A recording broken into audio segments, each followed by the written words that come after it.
জুয়া আছে না নাই? এই পোলাপাইন জবাব দেন, জুয়া আছে না নাই? এখন আর জুয়া নাই। মাঝখানে কিছুদিন বলতো কেসিনো, আর এখন নাকি এটা মোবাইলের ভিতরে ঢুকে গেছে। মোবাইলে নাকি জুয়া খেলা যায়, কথা কি সত্য? তাইলে চায়ের দোকানে বসে, নিজের বাসা বাড়িতে বসে মোবাইলে গেমস না, মোবাইলে জুয়া খেলে। কিছুদিন আগে শুনলাম একজন বলতেছে মোবাইলে জুয়া খেললে তার 17টা সিএনজি আসছিল, সব বিক্রি করে দিছে। জুয়া খেলে প্রতিষ্ঠিত হয়েছে, পয়সাওয়ালা হয়েছে, এমন কোন ইতিহাস আছে? এই যুবকরা জবাব দেওয়া আছে? এই জুয়ার সাথে যারা সম্পৃক্ত তাদের সব শেষ হয়ে যায়। একটা সময় জুয়া খেলোয়াড় তার মোবাইল, তার গড়ি, তার আশেপাশে যা আছে সব বিক্রি করে দেয়। জুয়ার নেশা বড় মারাত্মক নেশা, কথা বলেন ঠিক কি না? তাই ইসলামী শরিয়া তাকে হারাম ঘোষণা করেছে। তাই নীতি নৈতিকতা, নিজের জীবন চরিত্র ঠিক থাকতে গেলে মদ আর জুয়ার সাথে কোনো সম্পর্ক রাখা যাবে না। যুব সমাজ, আরেকটা কথা না বললেই নয়, অধিকাংশ যুবকরা এখন তাদের চরিত্র হনন করতেছে, রাস্তাঘাটে মা বোনদেরকে উত্ত্যক্ত করে ইপটিজিং করে। আছে না নাই?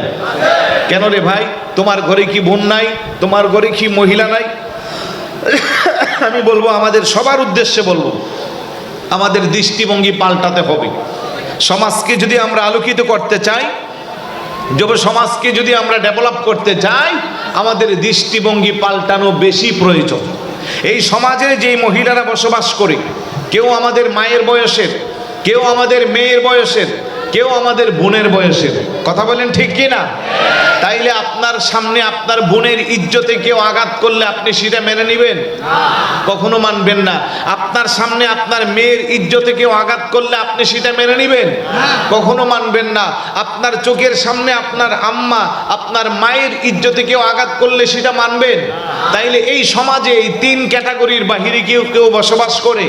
তাহলে আমরা যদি দৃষ্টিভঙ্গি পাল্টাই যে এটা আমার বোনের মতো, এটা আমার মায়ের মতো, এটা আমার কন্যার মতো, তাহলে প্রত্যেকটা নারী আজ আমাদের সমাজে সম্মানিত হবে, কথা বলেন ঠিক কি না?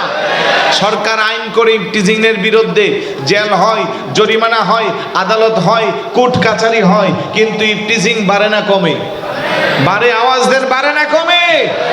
আপনাকে যতক্ষণ না কোরআনের আইনকে আপনি হাতে না নিবেন, না মানবেন, ততক্ষণ এগুলো সমাধান হবে না।